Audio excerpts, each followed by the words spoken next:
నమస్తే, నేను మీ కుప్ప పద్మిని. ఇన్నాళ్ళు మీ సపోర్ట్ ని నాకు అందిస్తూ, మీ ప్రేమని నాకు అందిస్తున్న ప్రతి ఒక్కరికి కృతజ్ఞతలు. ఇప్పుడు చూడబోతున్న ఈ వీడియో కూడా ఖచ్చితంగా మీకు ఉపయోగపడుతుంది.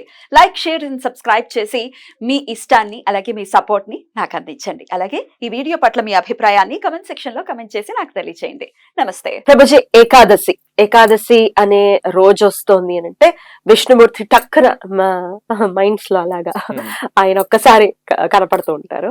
ఏకాదశి తిథికి ఖచ్చితంగా ప్రత్యేకమైన పాత్ర వేసింది శాస్త్రం అని ఖచ్చితంగా చెప్పుకోవచ్చు.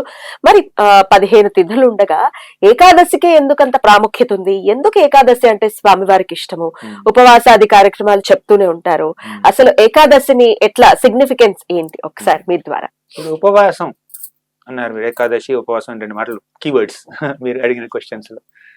ఇప్పుడు ఉపవాసం, వాసం అంటే నివసించడం, ఉప అంటే దగ్గరగా, ఉపవాసం అంటే దగ్గరగా నివసించడం. ఎవరికి దగ్గరగా నివసించడం? ఎవరికి దగ్గరగా ఉండడం? భగవంతుడికి దగ్గరగా ఉండడం.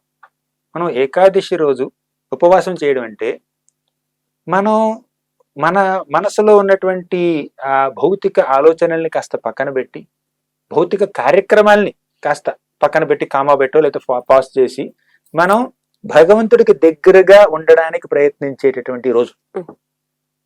అది ఏ రోజైనా చేయొచ్చు, కానీ ఏకాదశి, ఆ ఏకాదశి 11 నెంబర్ ఉన్నటువంటి సిగ్నిఫికెన్స్ ఏంటంటే మనకి 10 ఇంద్రియాలు ఉన్నాయండి, 5 కర్మేంద్రియాలు, 5 జ్ఞానేంద్రియాలు. ఈ 10 జ్ఞానేంద్రియాలకి కర్మేంద్రియాలకి బాస్ ఎవరు? మనస్సు. ఒక్క మనస్సు. 10 + 1 11. ఈ మనస్సుని, ఈ ఇంద్రియాలని భగవంతుడికి దగ్గరగా తీసుకురావడం ఏకాదశి రోజు చేసే ఉపవాసం యొక్క ప్రాముఖ్యత, విశిష్టత. ఒక మాటలో చెప్పాలంటే అంతే. స్వామివారికి ఇష్టం చెప్తూ ఉంటారు కదా, విష్ణుకి మనం మనకున్నటువంటి ఆ ఇంద్రియాలని పూర్తిగా భగవంతుడి సేవలో వినియోగిస్తే సవై మనః కృష్ణ పదారవిందయోర్వచాంసి వైకుంఠ గుణానువర్ణని కరౌ హరేర్మందిరమార్జనాదిషు స్మృతిం చకారాచ్యుత సత్కథోదయి. అంటే మన మనస్సుని ఆయన యొక్క ఆలోచనల మీద ధ్యానం చేయాలి, లగ్నం చేయాలి. మన చేతుల్ని ఆయన యొక్క సేవలో వినియోగించాలి. మన కళ్ళని ఆయన యొక్క దివ్య మంగళ విగ్రహాన్ని చూడడంలో, దర్శించడంలో వినియోగించాలి. మన యొక్క నోటిని ఆయన పాదాలకి అర్పించినటువంటి ఆ తులసి దళాలని వాసన చూడడంలో వినియోగించాలి. మన యొక్క జిహ్వని ఆయన నామాల్ని ఉచ్చరించడంలో ఉపయోగించాలి. ఆయన యొక్క ప్రసాదాన్ని మనం రుచించడంలో ఉపయోగించాలి. అదేవిధంగా మనకు కాళ్ళని ఆయన ఆలయాన్ని సందర్శించడంలో ఉపయోగించాలి. ఇలా మనకున్నటువంటి ఫ్యాకల్టీస్ ఇవే కదా, ఇంద్రియాలు, మనసు. వీటన్నింటినీ భగవంతుడి యొక్క సేవలో వినియోగించడమే ఏకాదశి యొక్క పరమార్థం. జిహ్వే కీర్తయ కేశవం మురరిపుం చేతో భజ శ్రీధరం పాణిద్వంద్వ సమర్చయాచ్యుత కథా శ్రోత్రద్వయత్వం శృణు కృష్ణం లోకయలోచనద్వయ హరేర్గచ్ఛాంఘ్రియుగ్మాలయం జిఘ్రఘ్రాణ ముకుంద పాద తులసీ మూర్ధన్న మాధోక్షజం. ఇలా మనకున్నటువంటి ఇంద్రియాలన్నింటినీ, మనసుని భగవత్ సేవలో వినియోగించడమే ఏకాదశి రోజు చేసే ఉపవాసం యొక్క విశిష్టత, పరమార్థం, ప్రాముఖ్యత. సో ఆ రోజు ఇవన్నీ చేయాలి తప్ప తినేసి కూర్చొని, లేకపోతే ఆఫీసులకి ఆబ్వియస్ గా వెళ్ళే వాళ్ళు ఎలాగా ఉంటారో వాటికి వెళ్ళిపోయి నిద్రపోవడం కాదు. ఆ ఒక్క రోజైనా స్వామివారికి నెలలో 2 రోజులు ఖచ్చితంగా కేటాయించాలి. వారానికి ఒకరోజు సెలవు ఎందుకు ఇస్తారు? కొంచెం పాజ్. అలాగే జీవితం అంతా, అంటే మనం ఈ భౌతిక శరీరంలో ఉన్నంత వరకు బాడీని మెయింటెనెన్స్ కోసం, లైవ్లీహుడ్ కోసం కష్టపడుతున్నారు. అట్లీస్ట్ మీరు అన్నట్టు నెలలో 2 రోజులు మన కోసం మనం మన కోసమే కదా ఆయనను సేవించడం, అది మన కోసమే. ఈ ఉపవాసం అనేది మీరు అన్నట్టుగా చెప్పారు కానీ అన్నాన్ని ముట్టుకోకుండా ఆ రోజు ఉండాలి ఖచ్చితంగా అని చెప్తూ ఉంటారు. సో నిన్న మొన్న ఒక ఇది స్లోగన్ ఏదో చదివాను నేను. ఉపవసిస్తే ఈశ్వరుడు కోటీశ్వరులను చేసేస్తే ఒక్క పూట కూడా అన్నం దొరకనటువంటి పేదవాడిని ఇంకెంత కోటీశ్వరుని చెయ్యాలి. సో ఉపవాసానికి దేవుడి కరుణకి ఏమి సంబంధం లేదు అనే కాంటెక్స్ట్ లో అది ఉంది అని అనిపించింది. Is there anything to say about this? మీరు అన్నారు ఉపవాసం చేస్తే ఈశ్వరుడు మనల్ని కోటీశ్వరుడు చేస్తాడు. అదే నా థాట్ ప్రాసెస్ కాదు. జనరల్ గా అనుకుంటారు కదా, ఈ రోజు ఉపవాసం చేసేద్దాం, ఈ రిచువల్ చేసేద్దాం అంటే ఇప్పుడు చాలా ఉపవాసాలు చేసేస్తే ఇంత వచ్చేస్తుంది మనకి. ఇప్పుడు మనం కొద్ది నిమిషాల క్రితం మనం మాట్లాడుకున్నాం ఒకటి ఏమిటది, నిస్వార్థంగా భగవంతుడికి సేవ చేయడం, ఏదో ప్రతిఫలాపేక్షతో ఫలానా రీత్యాలో జపమో తపమో హోమో ఉపాసమో వ్రతమో చేయడం అనమాట. అది ఇదంతా ఏమిటంటే పుణ్యం కోసం, ఇంకా చక్కగా జీవితాన్ని అనుభవించాలి, డబ్బు పేరు ప్రతిష్టలు కోటీశ్వరుడు అవ్వాలి, అటువంటి మనస్తత్వంతో చేసేటటువంటి ఆరాధన, ఉపవాసం, వ్రతాలు, జపాలు, తపాలు, హోమాలు, పుణ్యక్షేత్రాల సందర్శన, ఇదంతా ఏమిటంటే మీకు పుణ్యం కావాలంటే పుణ్యం ఇచ్చేస్తుంది.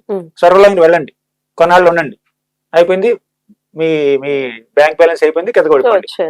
దానివల్ల ఏమిటంటే పైకి వెళ్ళడం కిందకి రావడం, పైకి వెళ్ళడం కిందకి రావడం, ఇందులో ఏమన్నా మజా ఉందా అసలు? మనకి శాస్త్రాలు ఏం చెప్తున్నాయంటే, ఆరాధితో యది హరి తపసా తతః కిం, నారాధితో యది హరి తపసా తతః కిం, అంతర్బహిర్యది హరి తపసా తతః కిం, నాంతర్బహిర్యది హరి తపసా తతః కిం. మీరు భగవంతుణ్ణి, హరిని ఆరాధిస్తే తపస్సు యొక్క ఉపయోగం ఏముంది? తపస్సు అంటే ఏమిటి తెలుసా?